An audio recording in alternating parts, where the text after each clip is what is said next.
मेरे प्यारे बच्चों, कैसे हो आप सब लोग। उम्मीद करती हूँ कि अच्छे ही होंगे। आज हम ज्योग्राफी के चैप्टर 1 में 3 मार्क्स क्वेश्चन आंसर करेंगे, जो हम हिंदी और इंग्लिश दोनों में करेंगे। मैंने आपको पहले ही बताया है कि मेरी जो वीडियो हैं वो हिंदी मीडियम और इंग्लिश मीडियम दोनों के लिए ही हैं। आरबीएसई सीबीएसई दोनों के बच्चों के लिए हैं, तो कृपया अपना प्यार दर्शाएं, लाइक कीजिए, सब्सक्राइब कीजिए। What is sustainable development? Sustainable development क्या होता है?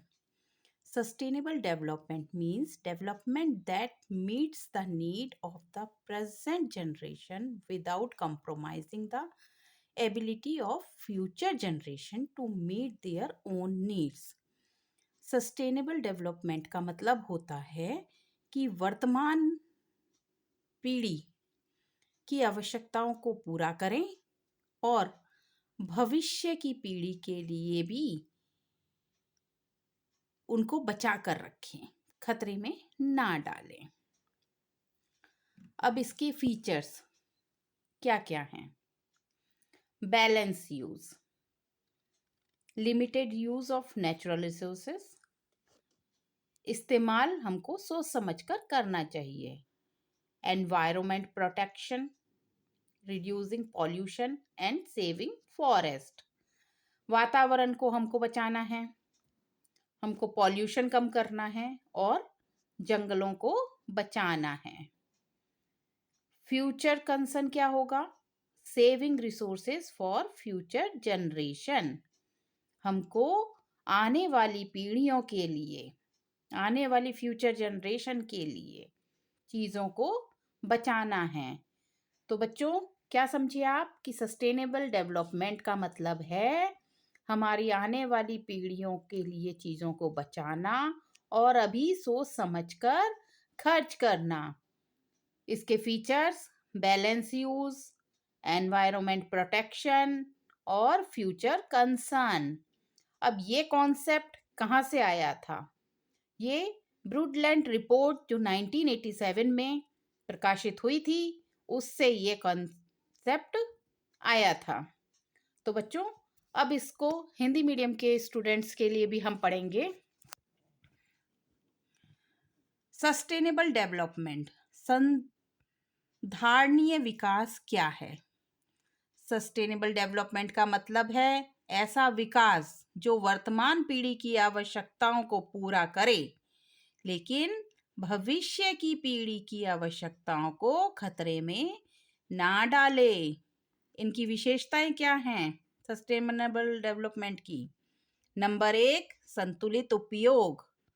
हमें प्राकृतिक संसाधन जो हो हैं, जैसे पेट्रोल है, कोयला है, नेचुरल गैस है, उन सब का सीमित उपयोग करना चाहिए। नंबर 2, पर्यावरण संरक्षण, प्रदूषण को कम करना और जंगल को बचाना। अब प्रदूषण कम कैसे होगा? अगर हम वाहनों का इस्तेमाल कम कर दें, जंगलों में पेड़ को ना काटें, तो ही हमारे पर्यावरण का संरक्षण होगा। भविष्य की चिंता, आने वाली पीढ़ी के लिए संसाधनों को बचाना।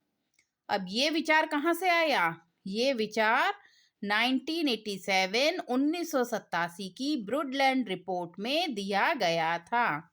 तो बच्चों, ये क्वेश्चन आप लोग समझ लीजिए और इसको नोट भी कर लीजिए।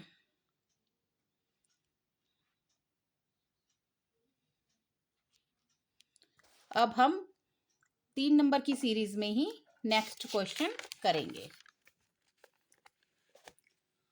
Why resource planning is necessary? Give 3 reason. Resource planning क्यों जरूरी है? 3 कारण बताओ। अब रिसोर्स प्लानिंग इसलिए जरूरी है क्योंकि unequal distribution, resource are not equally available everywhere in India. Example, less water in Rajasthan, more water in Kerala. तो रिसोर्स जो होते हैं बच्चों, वो हर जगह इंडिया में एक जगह सेम अवेलेबल नहीं है। क्या नहीं है? सेम क्वालिटी, सेम इक्वलिटी में अवेलेबल नहीं है। Number 2, balance utilisation. Random use will exhaust resources quickly. Planning help in conservation. हम बहुत ही अगर किसी चीज का इस्तेमाल करने लग जाएं तो वो रिसोर्स खत्म हो जाएगा जल्दी ही। तो हमको किसी भी चीज का इस्तेमाल बहुत सोच विचार कर करना चाहिए। For development, proper use of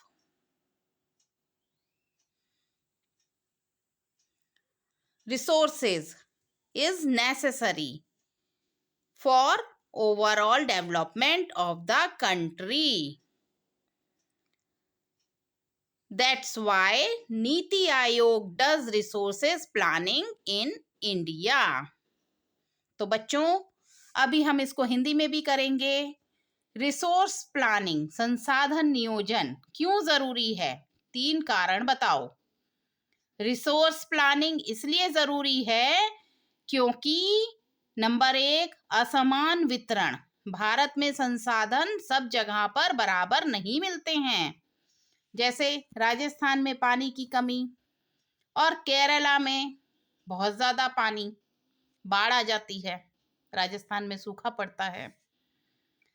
number 2, संतुलित उपयोग। अब किसी भी चीज का अंधाधुंध उपयोग कर लेंगे तो वो जल्दी खत्म हो जाएगा। प्लानिंग से ही बचत होती है। विकास के लिए, देश का सर्वांगीण विकास के लिए संसाधनों का सही उपयोग करना जरूरी है। इन सब रिसोर्स प्लानिंग को कौन करता है बच्चों? इन सब रिसोर्स प्लानिंग को नीति आयोग करता है। ये आपका 1 नंबर का क्वेश्चन भी आएगा, तो इसको नोट डाउन कर लीजिए। तो बच्चों ध्यान रखिए। अब 3 नंबर का हम क्वेश्चन करते हैं। Question number 3, right the causes of soil erosion and also right the method of prevent it. मिट्टी का जो कटाव होता है, क्षारण होता है, उसके बताइए कारण और उसको बचाव के उपाय भी बताइए। Causes of soil erosion. Strong wind and water, soil get washed away in desert and hilly area. जब तगड़ी हवा चलती है और पानी बहता है, आपने जहाँ रेगिस्तान है वहां पे हवा देखी है कभी? वहां पे सैंड ड्यून्स, पिछली क्लासों में आपने पढ़ा होगा, वहां मिट्टी के टीले बने होते हैं। जब स्ट्रॉन्ग विंड होती है, तेज हवा चलती है, तो वो टीले पूरे के पूरे दूसरी जगह पर शिफ्ट हो जाते हैं। तो क्या होता है सॉइल इरोजन में?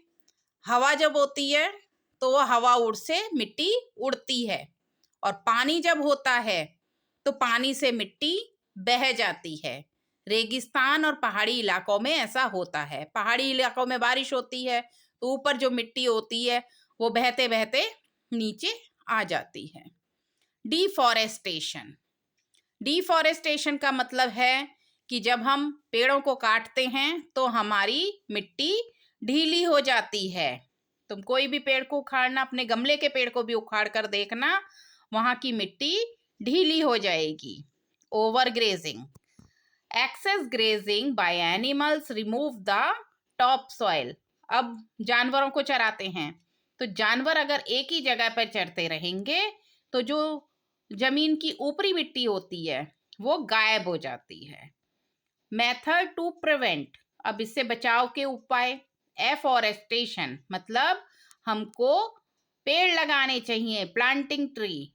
बिल्डिंग डैम, हमको बांध बनाने चाहिए। To stop soil from washing away, जिससे मिट्टी वहीं पर जम जाए, वो साफ ना हो। स्ट्रिप क्रॉपिंग, जो हमारा स्लोप वाला एरिया, पहाड़ी इलाका होता है, वहां पर हमको स्ट्रिप क्रॉपिंग करनी चाहिए, पेड़ों को कतार में लगाना चाहिए। अब इसको हम हिंदी वाले में भी करेंगे बच्चों। मिट्टी के क्षारण के 3 कारण और 3 उपाय लिखो। कारण, तेज हवा और पानी। रेगिस्तान और पहाड़ी क्षेत्रों में मिट्टी बह जाती है। नंबर 2, वृक्षों की कटाई। पेड़ काटने से मिट्टी ढीली हो जाती है। गमले का पौधा उखाड़ कर देखना, वहां पर क्या होगा, वहां की मिट्टी लूज हो जाएगी। अधिक चराई, पशुओं के अधिक चरने से मिट्टी की ऊपरी परत हट जाती है। अब इसके क्या उपाय होने चाहिए? वृक्षारोपण, मतलब हमको पेड़ लगाने चाहिए। नंबर 2, बांध बनाना चाहिए। नदियों पर बांध बनाकर मिट्टी को बहने से रोका जा सकता है। नंबर 3, पट्टी खेती। ढलान पर पट्टी खेती, मतलब खेतियों की पट्टी बनानी चाहिए। तो बच्चों, ये 3 नंबर के क्वेश्चन आपको करवा दिए मैंने, आप इसको देखना। ये वीडियो हिंदी मीडियम और इंग्लिश मीडियम दोनों बच्चों के लिए महत्वपूर्ण है। अब नेक्स्ट वीडियो के साथ आपको मिलेंगे, तब तक के लिए बाय बाय।